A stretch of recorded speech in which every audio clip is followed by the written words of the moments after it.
the competencies and pedagogic methods. Doubtless there will be issues related to the institutional landscape. There are not enough institutions, they're inadequately funded, etc. And I think we can look at those, but they're not the primary focus of what we're focusing on in this meeting.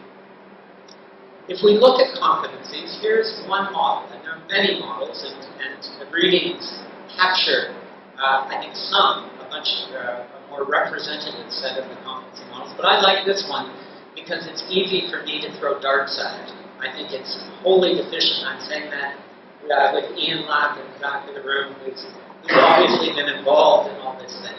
But here you have 5 disciplinary areas which are sort of the bedrock of public health training. And the reason I like to throw darts at this is you have one of 5 areas being biostats, and the second of 5 areas being epidemiology. So these two represent 40%. Now, I'm neither an epidemiologist or a biostatistician.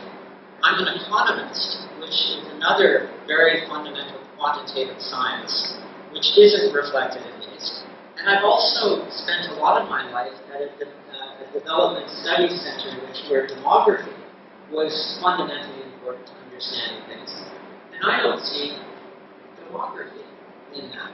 Right? So what is it that has us defining the disciplinary foundations on biostats and epi when there's so many other important quantitative domains which one needs to embrace in public health? Are these really the right disciplinary basis, and should we perhaps be defining competencies, core competencies, rather than simply training? And I think the big challenge is to make or to educate and integrate with many, many other sectors as to the value and importance of public health. I think public health is population-based health in its simplest sense. Nuclear war is a public health issue. Emerging infectious diseases that cost China $50 billion from the SARS epidemic is a public health issue. Trade in drugs is a public health issue. There isn't an issue around, including environmental health. What is driving the whole agenda in global warming, if not health? The spread of diseases and so on.